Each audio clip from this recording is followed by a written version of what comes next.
This is a true story. When I got up to the counter-protest, I told one of the people who was counter-protesting with me, the person I was to understand got the counter-protest together, that I heard that they needed us to wear gloves, so I put my gloves on over my gloves so I could wear my gloves while I was wearing my gloves. And it still cracks me up. So yeah, I went to a protest, protesting the shutdown of Illinois due to the COVID crisis in order to prevent the spread of the COVID-19 virus. Mostly because I'm possessed of more reckless courage than I am good sense, but partially because I wanted to understand who was going there, what they were saying, and why they were saying those things. And I think I do understand those things a little bit better. So, I'm going to share with you, my viewers, those observations that I've had. The first being that the vast majority of people who were there were processing trauma. So, this might be a little esoteric, but how should I phrase this? So 9/11 fucked up a lot of people. Enough people that it's cliche to say that 9/11 fucked up a lot of people, right? But it's not just 9/11. There are major events that happen almost every day that fuck with people's sense of safety and security. Like, you had Hurricane Katrina, you had the housing crisis in 2008. How many people got thrown out of their homes? How much traumatic do you think that was for people? You had, like, the 7/7 bombings in Great Britain. You had the Pulse nightclub shooting. You had the fucking... every school shooting that's happened since fucking Columbine. You had fucking Ruby Ridge. You had fucking Waco. If it weren't for Ruby Ridge and Waco, Alex Jones wouldn't exist. The X-Files might not exist. And these things fuck with people. They fuck with people, they fuck with their sense of security, and they fuck with their sense of safety. And there are other organizations that... No, actually, let's back up a bit. The reason it's cliched to say that 9/11 fucked with people is because 9/11 wasn't just a thing that happened once. 9/11 was a situation where people were forced, and in some cases are still being forced by themselves to relive that trauma. There's an episode of South Park where it was the first one that they made after 9/11, where Stan's mother is just laying on the couch in front of a TV watching shit from 9/11 play out, or watching like news coverage of shit related to 9/11 play out. That's reliving trauma. And there are people who have been doing that since that day. There are people that have been doing that since September 11th, 2001. And the bulk of the people at this protest that I went to, again, I was a counter-protester. My goal was to convince them that viruses were real, and that we knew how viruses worked, and that people should listen to the people who know how viruses work. But the people who I talked to, the bulk of them, were people who felt that it was imperative to stop another disaster. And they talked about different disasters. A lot of them talked about 9/11. Some of them talked about Ruby Ridge. One person talked about Ruby Ridge. But it's not just that these people think. I'm sympathetic to those people more than anyone else because they're driven by the same base desire that I am. They don't want to see people hurt. It's just that that desire is being warped and inverted by powerful forces, but unironically, by harmful media institutions like Fox News and Breitbart, like powerful fucking lobbying groups like the NRA, like fucking government assholes like this Brewer guy who literally tried to shut down the shutdown.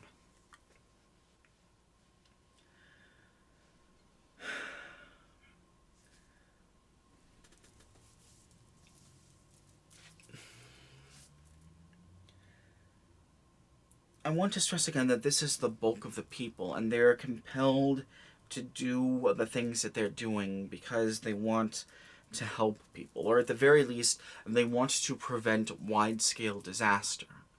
Because they've been through that at least one time before, maybe several times before. We keep having these disasters stack up on top of us, and we keep having these effect of these disasters compounded economically by inept governments, and sociologically by complicit media, rebroadcasting the same thing. And the response that they're having, contextually, is entirely expected. These are the people who need help. These are the people who need a hug and a cookie. And these are the people that the crisis isn't going to be real to them until it affects someone that they know. Not until it affects them. If it affects them, they can write it off. But if it affects someone they know, someone they care about, then it'll be real. And I can't imagine how terrible that's going to be for them. And that is going to happen to some of these people. And it's going to be awful.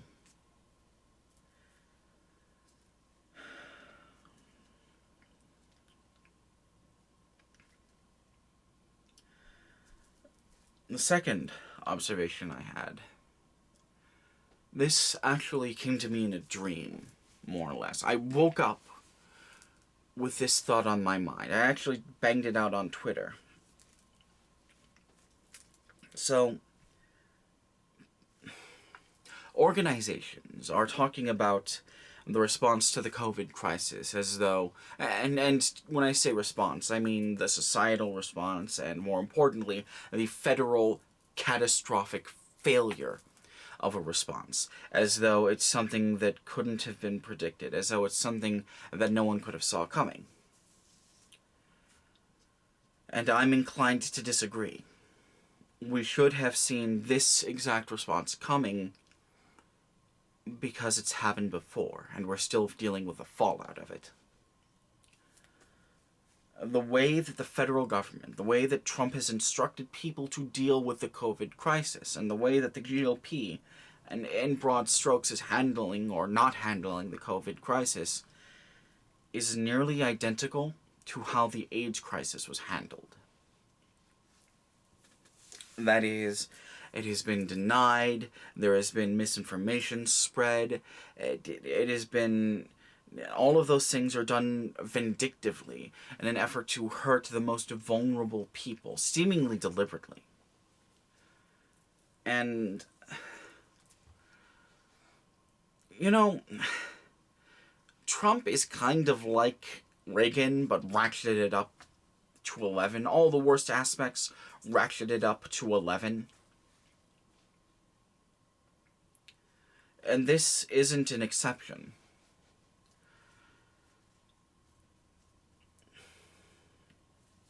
The federal government, for those who don't know, mishandled the AIDS crisis so badly that it became a pandemic.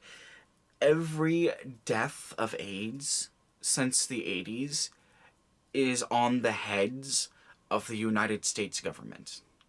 More or less.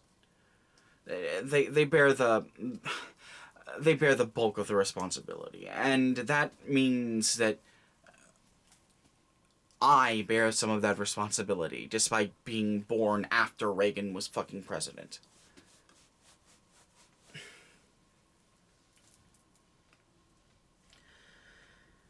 And this isn't any different. People put Trump in power, right? I mean, not exactly. Our society created a situation in which someone like Trump could take power. I've been very deliberate in saying that people have not put Trump in power. Trump was not voted into power by the people. He was put into power by obsolete mechanisms of government. But we had a chance to impeach him, and it didn't work. And now hundreds of thousands of people in the United States have died, and it's just going to get worse from there. Last time I checked, we were at 2,000 people a day, and I haven't had the heart to check since then. But the catastrophic response, the shirking of responsibility, the passing the buck, the I am not responsible bullshit, it's... Conservatism enables itself by hoarding power. And one of the ways that it hoards power is by shirking responsibility. In the case of the AIDS crisis, they blamed it on vulnerable people. People who were looked down upon. Drug users and gangbangers. And, of course, people on the LGBT spectrum. But... And we're seeing that here now, too, right? Except it's not exactly the same thing. Trump's going around blaming the poor people for being sick, obviously. But there are people literally saying that the people who work, essential workers, it is an acceptable loss for non-essential workers and essential workers to die to provide them with comforts. And it makes me very mad. Also, you saw the same kinds of people at this rally. I saw the same kinds of people at this rally that would have been protesting the AIDS crisis. Not just conspiracy theorists who were saying that the COVID crisis wasn't real. People, by the way, did say that AIDS was not real, and to this day say that AIDS is not real. There's a fantastic series of videos that was compressed into a documentary by Miles Powers, talking about a movie called House of Numbers that claims that the AIDS virus is not real, and how he meticulously pulled apart every single claim that House of Numbers makes and why they're false. I'm going to put in a comment and recommend everybody watch it, just because it's very entertaining and informative. But the same kinds of people, anti-abortion activists, conspiracy theorists, conservative whack jobs who just want to blame someone who isn't them and want to hoard that power. Those people were there at that rally. I actually, one asshole kept yelling at me about how abortion was the real virus. He tried to give me a CD and I broke it in my hand. And I know that that's on video somewhere. I know that someone captured that on a live stream. This asshole with a yellow bandana who was harassing a couple of reporters. I know for a fact that there are at least 4 live streams of me at that event yelling at people, trying to get some sense into them. But I can't find any of them, and it makes me so mad.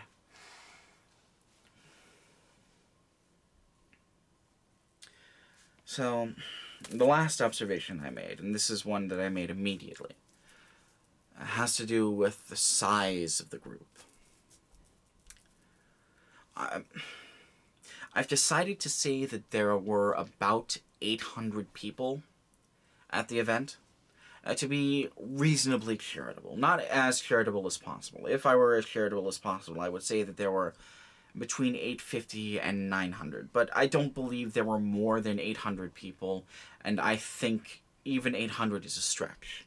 I think there were between 800 and 500 people, but I didn't get a very good layout of the number of people that were around, and there was a lot of distracting noise. There were people going around in cars honking constantly. It was very annoying, by the way. One asshole in a truck had not just Dixie installed into his horn, but he had Dixie installed to his horn, and it was off tune. But there were about 800 people there, let's say. And I said to the news, in a clip that they didn't use, that the event had been very clearly astroturfed. I'm not going to say that that's untrue exactly, but I will say that the event, as I understood it, had been mischaracterized. This was not an event for the city of Springfield. This was an event for the state. And I know this because I got to the event half an hour early, and I left an hour after it had concluded. And I saw people come in and come out. I listened to people in the conversations that they were having. And I can say to you with a great deal of certainty that there were at least 200 people who had been bussed in from Chicago. Maybe more. And that there were at least 100 people who had come from different parts of the state, the southern parts of Illinois. People who were in the northern parts of Illinois probably went up to the rally in Chicago.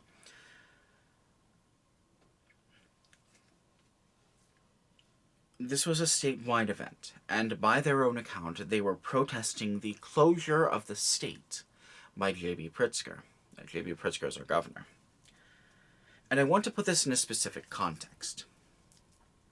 Back in 2016, our previous governor, a piece of shit named Bruce Rauner, decided he was going to shut down the state by not passing a budget until unions acquiesced to being broken up. Like, literally just broken up. Having almost all of their power stripped away from them. Bruce Rauner wanted to be the Scott Walker of Illinois, more or less. And when none of Scott Walker's tactics worked, he just decided he wouldn't pay anyone. He would prevent money from flowing through Illinois, federal money from flowing through Illinois. And a bunch of people got together to protest that. I'm going to give you a little while to... I want you to put in the comments of this video how many people you think showed up to that rally. I'm going to give you a little bit of time. Enough time to tell you that there are about 115,000 people living in the city of Springfield, but that most of them are not politically active. Like, it is a vast minority that are politically active.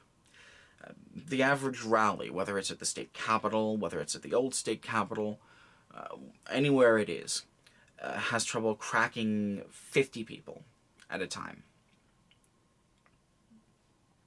So yeah. 5, 4, 3, 2, 1. How many people showed up at that protest? More than 10,000. The last time a governor, a Republican governor, tried to shut the state down, Bruce Rauner pulled shenanigans trying to have the state of Illinois file for fucking bankruptcy. And more than 10,000 people showed up to protest that. Not only is that an absurd number of people, I was a marshal. I was directing traffic during that protest. And we weren't expecting more than 5,000 people. People came from all over the fucking state. People came from out of the woodwork just in the city of Illinois. there were so many people that we had to shut down roads so that they had a place to go. I had to get different directions than I was given at the beginning of the day because there were just so many fucking people. And, I think that, more than anything else, puts these, anti-coronavirus protests into context. The Republicans, they have a plan. They know what they're doing, they know why they're doing it, and they are very good at manipulating certain kinds of people. People who've experienced trauma, typically due to past failures of the Republican Party. But those numbers are dwindling. They could not get 1/10 of the number of people that we could when we were opposing a Republican governor.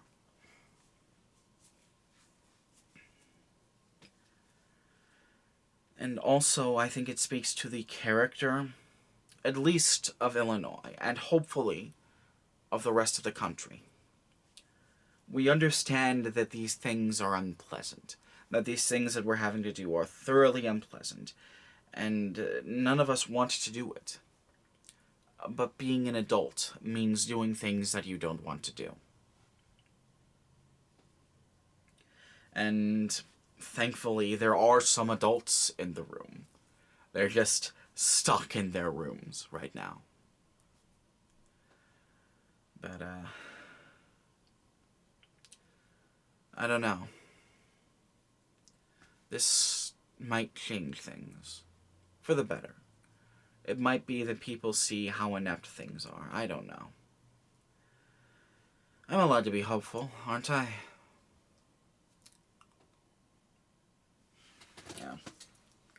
Yeah, I think that's all I have to say about that. I'm all said out. Regular links are in the description of the video. That's my Twitter. I'm doing goofing off there. That's my Curious Cat if you want to send me anonymous questions or harassment. And that's my Ko-Fi account if you want to send me some money. Presumably for my doctor bills after I get... Nah, I'm joking. Do not feel obligated to send me money. Everything I do on this channel is a labor of love. This is all stuff that I care about. But every little bit of money that I get from my viewers is a significant help, and I can't tell you how grateful I am.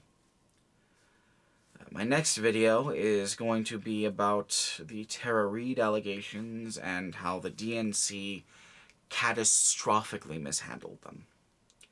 Also, how they could have handled them better, hypothetically, why they didn't handle them better, hypothetically, and also how I don't like Joe Biden as a candidate. Because he's a very poor candidate. So yeah. Until we get there, stay inside, vote local, and take care of yourselves, alright?